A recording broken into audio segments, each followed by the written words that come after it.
So here's the situation. Prince Harry has just arrived in London, and he looks completely drained.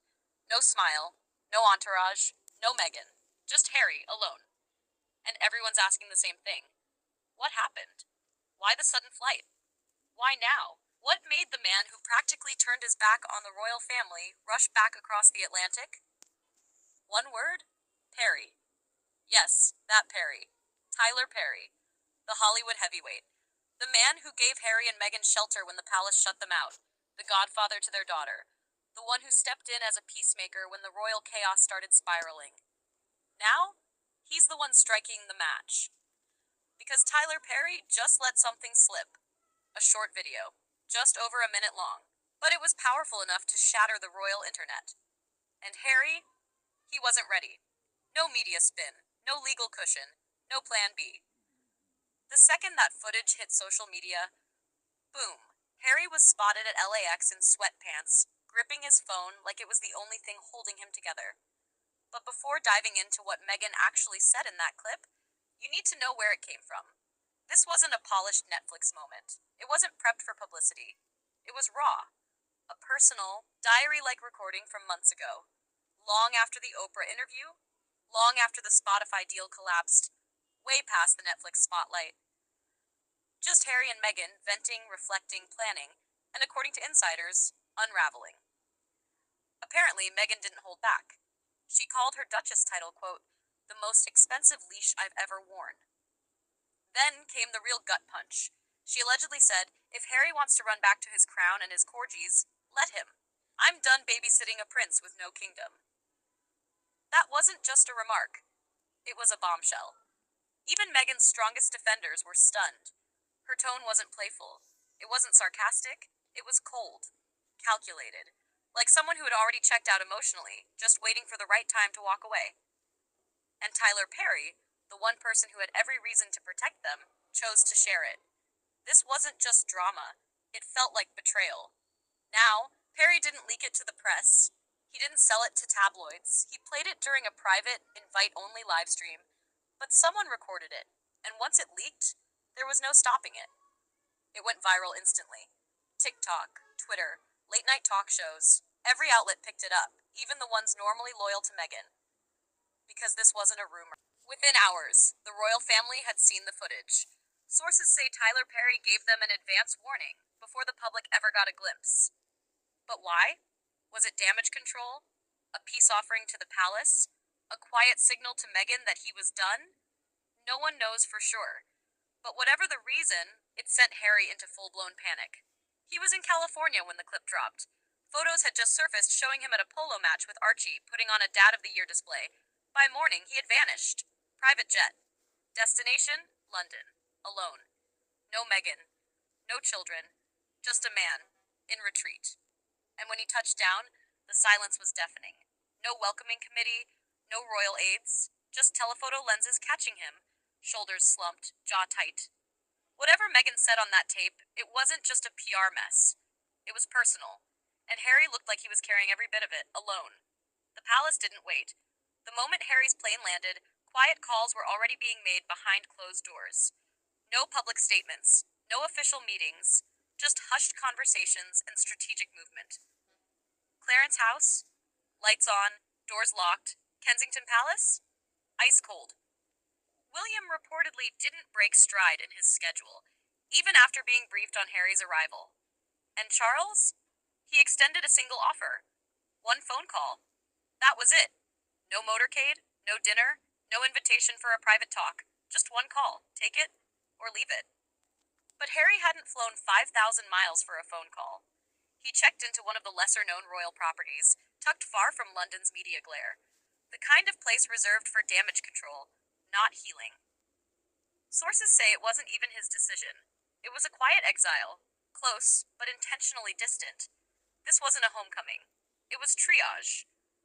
A man trying to patch up the last remnants of a fractured legacy.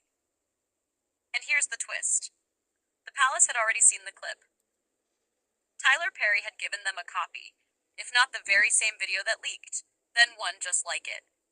While the world was still reeling in real time, Charles and William had already watched it, already made their judgments, already moved on their next steps. one palace aide. William didn't hide how he felt. He reportedly told staff he made his choice in California. Let him lie in it. That wasn't bitterness. It was closure. To William, the story is over. But Harry? He's still in freefall. And this isn't just about public perception. It's about how he's now seen inside the very institution that raised him. Because that single line, a prince with no kingdom, it wasn't just a jab. It was the unraveling. The confirmation of every warning his family ever gave him. And the most deafening part? Meghan hasn't said a word. Not to reporters. Not on social media. Not even one of her signature Instagram posts with soft fonts and neutral tones. Just silence. And for someone as media savvy as Meghan, that silence speaks volumes. Sources close to her say she's stepping back, letting Harry manage the fallout himself. But palace insiders believe she's pulling away, letting the wreckage fall where it may. Because if this relationship is collapsing, the last place Meghan wants to be is standing in the debris when it finally crumbles. As for Perry, he hasn't denied a thing. When asked directly about the clip, he didn't deflect. He simply said, "Sometimes the truth speaks for itself." That wasn't damage control, that was a declaration. This is a man who once gave Harry and Meghan everything. Privacy, protection, a home. Now letting the truth hang in the air like smoke from a slow-burning fire. According to Hollywood insiders, Perry checked out months ago. He felt used. Meghan kept asking for introductions, access, favors. And Perry, who built his empire from the ground up, doesn't do fake loyalty. He offered grace. They gave him pressure. So when it all became transactional, Perry hit record. Not to leak it, but to keep receipts. Now, everyone's seen them. What Harry does next isn't about saving face. It's about survival. Because this isn't just a bad headline. This is a fracture, caught on camera. A woman revealing what she really thinks, and a man watching it all slip through his fingers. No royal meetings have been scheduled, no flowers waiting in the hallway, no warm tea in the drawing room, no whispers of reconciliation. Harry's name isn't on any official guest list, and for the first time in his life, he's not being treated as a royal visitor.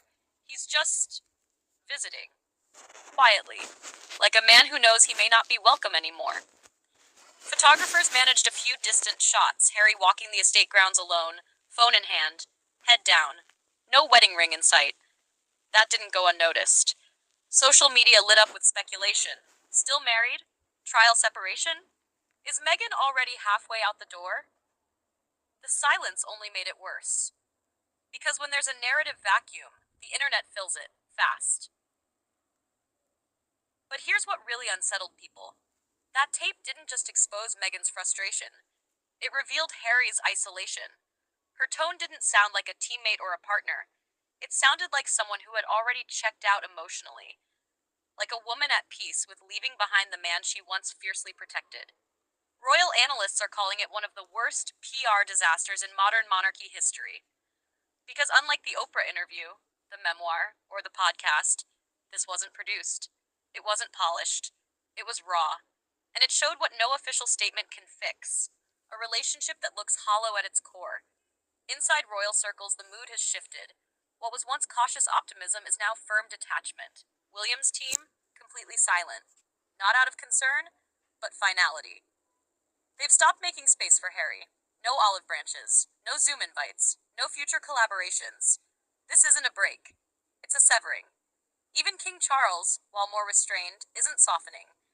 No emergency family talks. No carefully staged reunions. The monarchy has learned.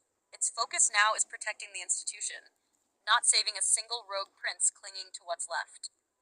And the public? They're done choosing sides. The sympathy is gone. People who once rooted for Harry now shrug. He knew what he was doing. He made his choice. He got played. Even the tabloids don't need to stir the pot. Harry and Meghan stirred it themselves. Tyler Perry's decision shocked Hollywood too. He was their last major public ally. Now, he's out, quietly, but unmistakably. Sources say Perry had been pushed too far. Too many requests. Not enough thanks. Too much ambition. Not enough sincerity. And Tyler doesn't do fake. So where does this leave Harry? Trapped. If he stays loyal to Meghan, he risks permanent exile. His family? Gone. His image? Crumbling. even his titles, reportedly under review. But if he distances himself, even subtly, he sparks a different kind of war. One Meghan won't ignore. She has a microphone, she has a platform, she knows how to spin a narrative. If Harry wavers, she flips the script, plays the victim, and makes sure he takes the blame. Either way, he loses. And that may be the cruelest part of all. After everything, the interviews, the backlash, the isolation, Harry's left with no kingdom, no allies, and no real control over his own story. The man who once escaped the palace now finds himself locked in a prison of his own making. And this time, there's no gate to scale, just silence and consequences.